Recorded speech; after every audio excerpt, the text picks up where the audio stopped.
Before 927 AD, England did not exist. There was Wessex, Mercia, a Viking-held Northumbria, Welsh kingdoms, Scots, and the Kingdom of Strathclyde, a patchwork of warring peoples living under the constant fear of Norse invasion. This video pulls that fractured world open and makes a promise to show, through a single decisive year, how the grandson of Alfred the Great forged, through war, marriage, and politics, the nation that would become England. But this is not only a story of kings, it is the story of how the ordinary Saxon farmer, weaver, and mother lived through it, while their world was rearranged above their heads. The story moves through 5 chapters: the siege and fall of York, the submission of 5 kings at Amont Bridge, the daily texture of Saxon life under the new crown, the great betrayal and the Battle of Brunanburh, and finally, the fragile legacy Aethelstan left behind.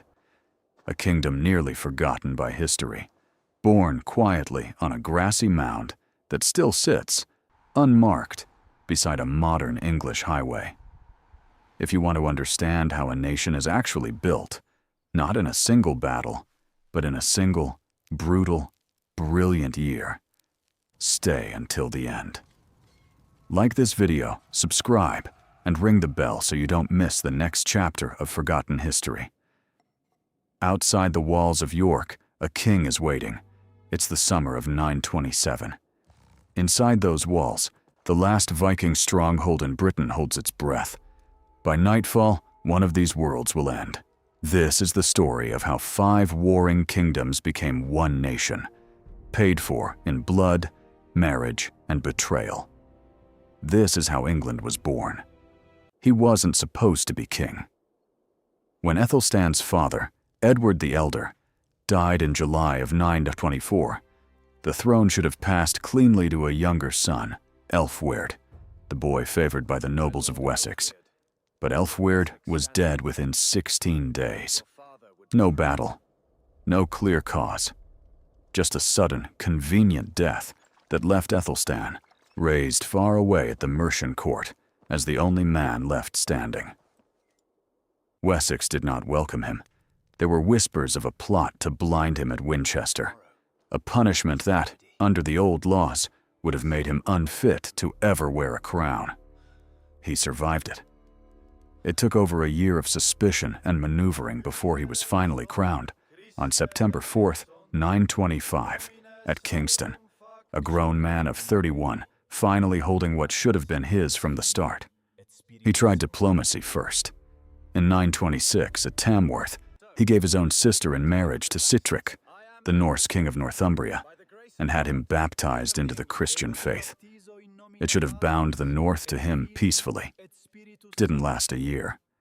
Sitric, by most accounts, abandoned both his new wife and his new god almost immediately. Then, in 927, he died, and his death solved a problem Aethelstan had not been able to solve with words. Sitric's heirs fled north. Aethelstan did not wait for an invitation. He marched. York in 927 was not a quiet town. It was the beating heart of Viking Britain, a fortified river city of longhouses and timber walls, home to Norse families who had ruled the north for 2 generations, who spoke their own tongue, worshipped their own gods, and had never once bent the knee to a southern king. When Aethelstan's army reached its gates, the city's defenders understood exactly what was at stake. Not tribute, not a treaty. Submission, total and final. The fighting was brief. The consequences were not. With York's fall, Aethelstan became the first southern king in history to hold real physical control over Northumbria. Not a symbolic overlordship, but an army inside the walls. He had just done something no West Saxon king, not even his legendary grandfather Alfred, had ever managed. He had taken the north. But holding a city is not the same as holding a kingdom. Word of York's fall raced across Britain within days, to the Scots in the far north, to the Welsh kings in the west, to the British lords of Strathclyde, who had spent 2 centuries expanding their territory, while the Vikings were distracted elsewhere. Every one of them now faced the same question. An army had just crushed the most formidable power in Britain. What would stop that army from coming for them next? Aethelstan already knew the answer he wanted. He sent riders out in every direction, carrying not a threat, but a summons. And what happened next, on a patch of unremarkable ground in Cumbria, would be remembered 11 centuries later as the moment England was born. They came from every direction, and none of them came willingly. Within weeks of York's fall, 4 kings were riding south and west toward a single point on the map, a river crossing near Penrith called Aemont, a place that, in the pre-Christian centuries, had served as one of the largest ceremonial gathering grounds in northern Britain. Aethelstan did not choose it by accident. The mound at its center, what we now call Mayburg Henge, was ancient even by Anglo-Saxon standards, a place old Saxon belief held to be a crossroads between worlds, where oaths carried supernatural weight. If he was going to stage the most important political theater of his reign, he wanted the ground itself working in his favor. On July 12, 927, the kings arrived. Constantine II, ruler of the Scots in Alba. Hywel Dda, the most powerful of the Welsh kings. Eldred, Lord of Bamburgh, representing what remained of English Northumbria. And Owain, king of the Britons of Strathclyde and Cumbria, a proud descendant of a line of kings stretching back centuries, whose own lands now bordered Aethelstan's directly. Aethelstan met them as a conqueror, dressed as a host. He was 33 years old, trained to the edge of physical hardness, and he arrived with a retinue large enough to remove any doubt about what would happen if the meeting went badly. One by one, the visiting kings acknowledged him as their overlord. They pledged not to ally with the pagan Viking kingdoms still clinging to power around York and Dublin. In return, Aethelstan let them keep their crowns, for now. It is the moment the title of this video points to. Historians have called it the first real union of the peoples of Britain. Aethelstan began minting coins with a new title stamped into the silver: Rex Totius Britannia, King of all Britain, not King of Wessex, not King of the Anglo-Saxons, King of everyone. For the farmers, weavers, and fishermen living under these kingdoms, none of this would have meant a map redrawn overnight. It meant something simpler and far more immediate. For the first time in a generation, the Viking longships that had haunted the rivers of northern Britain for decades would not be coming up the Ouse or the Tyne that summer. It meant a harvest that might actually be gathered instead of burned. A typical Saxon family lived in a single-room timber house with a central hearth, the smoke finding its way out through a hole in the thatch. Rye bread, pottage thickened with whatever vegetables the season allowed, and weak ale made up most meals. Wool, spun and woven by the women of the household, clothed everyone, dyed in whatever color the local plants allowed, usually a dull brown or green, never the rich colors reserved for nobility. Church bells, more than any royal decree, governed the rhythm of their days. To these people, a peace treaty between 5 kings on a hill in Cumbria was an abstraction. A summer without a Viking raid was not. But here is what no one at Aemont Bridge said out loud. Owain of Strathclyde had just been forced to kneel on what used to be contested ground, on terms designed by his rival to put him at maximum disadvantage. Constantine, the proudest king in the room, had just sworn loyalty to a man 11 years his junior. This was not peace. This was humiliation wearing the mask of peace, and humiliated kings do not stay quiet forever. In a longhouse somewhere in the heart of newly unified England, a woman tends a fire that has not gone out in 3 days. It is how bread gets baked, how iron gets worked, how a family survives a winter. This is the texture beneath the politics, The world Aethelstan now ruled, whether he ever set foot in it or not. Aethelstan was, by the evidence that survives, obsessed with order. More legal texts come down to us from his reign than from any other 10th century English king. He was deeply troubled by something that sounds almost mundane next to talk of kings and battles: theft. Robbery, in his view, was eating away at the foundations of the society he had just spent years assembling by force.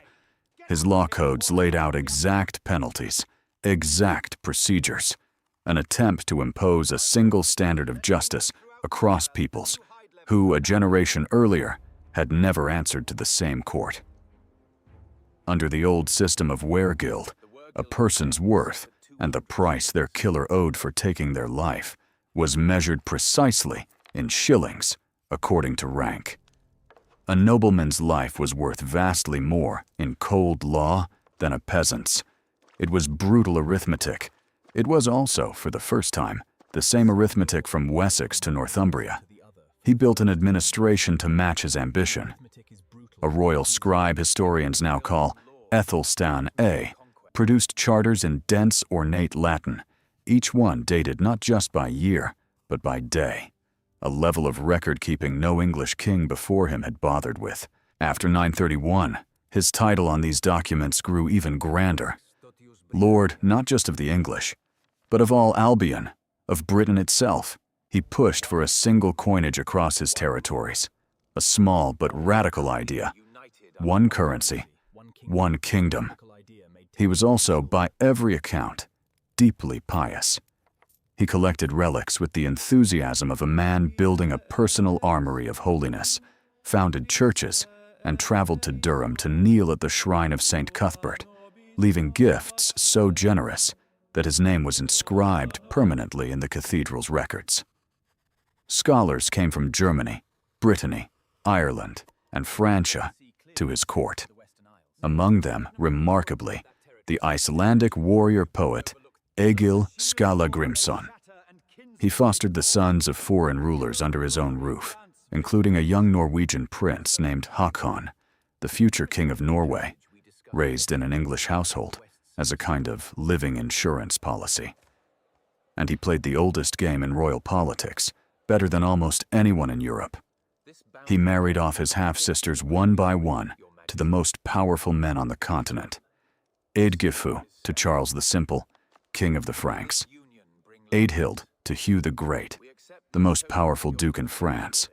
Eadgith to Otto the Great, the future Holy Roman Emperor. By the end of his reign, Aethelstan's blood sat on thrones across Europe.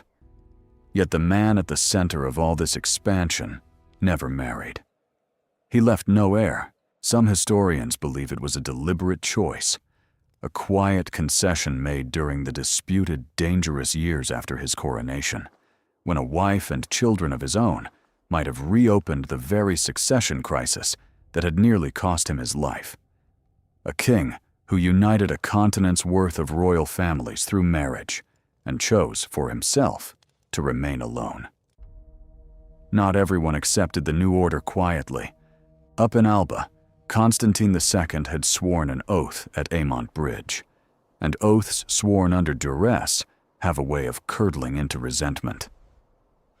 By 934, Aethelstan was marching an army and a fleet into Scotland, a punishing, unchallenged invasion many historians believe was triggered by Constantine breaking the terms of that treaty.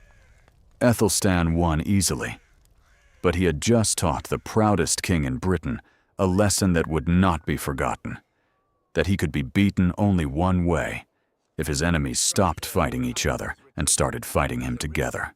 In August of 937, that is exactly what happened.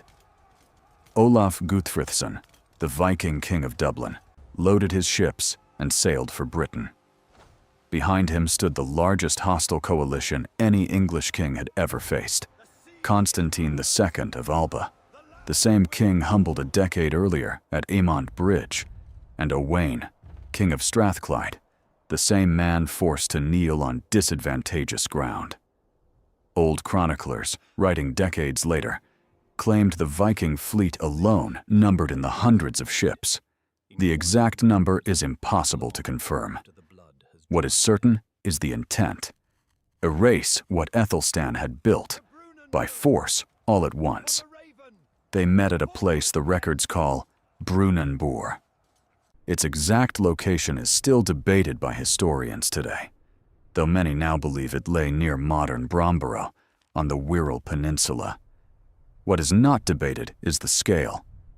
Historians estimate between 15 and 20,000 men stood on that field. Englishmen of Wessex and Mercia on one side, a coalition of Norse, Scottish, and British warriors on the other. Aethelstan brought his half-brother Edmund into the fight at his side. Edmund was 16 years old.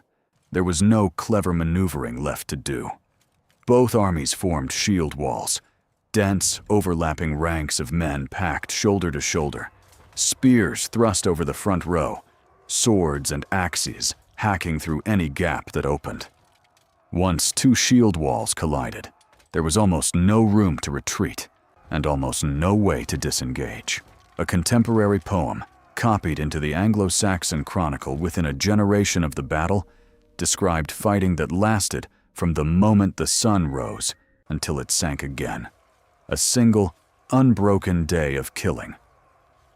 By dusk, the coalition had been annihilated. 5 young kings lay dead on the field. 7 of Olaf's earls fell beside them. Constantine, the proud king, who had once knelt at Aemont Bridge, watched his own son die in the fighting before he himself fled north, broken, never the same king again. Olaf escaped with a handful of survivors, slipping away by ship to Dublin. Aethelstan, by tradition, ordered the enemy dead left unburied on the open field. A deliberate, brutal warning to anyone who might consider trying again. For weeks afterward, ravens and wolves fed where the shield walls had stood. Picture what that field looked like the next morning. Thousands of men who had eaten breakfast together as allies the day before now lay scattered across torn ground, armor stripped by scavengers before nightfall, the nearby river reportedly running the wrong color for days. Among the dead were men who had crossed the Irish Sea, expecting plunder and a restored kingdom.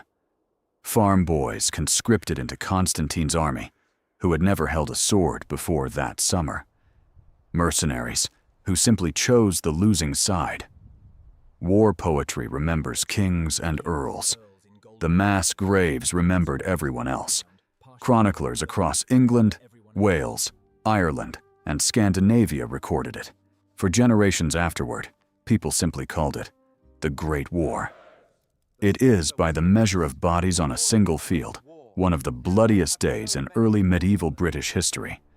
Bloodier, by most estimates, than anything fought on British soil before the Norman conquest, more than a century later. But here is what almost no one remembers today. Brunanburh did not just save one king's reign. It was the moment that decided, permanently, whether the word England would mean anything at all, or whether it would dissolve back into the patchwork of warring kingdoms it had been 10 years earlier. Aethelstan had 2 more years. He spent them as king of a kingdom that, for the first time in its short existence, had been tested by total war and had not broken. A near-contemporary writer recorded that after Brunanburh, the lands of Britain stood unified, with peace and prosperity settling over the whole island. It would not last forever, but it had survived the worst anyone could throw at it. He died on October 27th, 939, at Gloucester, not yet 45 years old.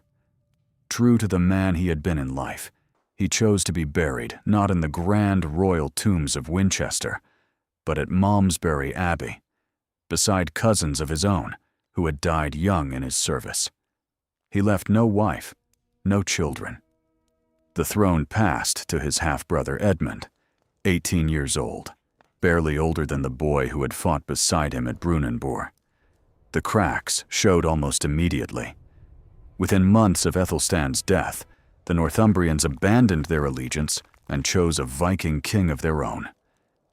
The unity Aethelstan had bled for at York, negotiated for at Aymont Bridge, and defended with his brother's sword at Brunanburh, did not hold cleanly. It would take decades more, and several more kings, before England's borders stopped shifting and started to feel permanent. But the idea Aethelstan had forged, one law, one coinage, one crown over peoples who had never shared any of those things before, never fully disappeared again. It is the idea every English king after him inherited, whether they knew his name or not. And most of them didn't. Unlike his grandfather Alfred, who had a devoted biographer to record his life for the ages, Aethelstan left almost no one to tell his story. Later kings, eager to build their own legends, let his memory fade quietly into the background of English history. Most people today can tell you what happened in 1066. Almost no one can tell you what happened in 927, even though, by the judgment of many historians, that earlier date is the real birthday of England as a single nation. Some historians have begun pushing to change that, calling for statues, school curricula, and a national commemoration when the 1100th anniversary of Aymont Bridge arrives in 2027, an attempt, 11 centuries late, to give a forgotten king his due. For the people who actually lived through it, the farmer no longer listening for the sound of oars on the river at night, the family eating bread baked under a single set of laws instead of 5 competing ones. The difference was not abstract. It was the difference between a world that could end at any moment and one that, however fragile, had started to feel like it might hold. Today, the ground where it all began is almost impossible to notice. Aymont Bridge is little more than a set of traffic lights on the edge of Penrith, a grassy mound squeezed between a busy motorway and a quiet roundabout. Most of the cars passing it every day have no idea what happened there on a July afternoon 1100 years ago, when 5 kings knelt, one king refused to lose, and a nation that didn't yet have a name quietly came into being.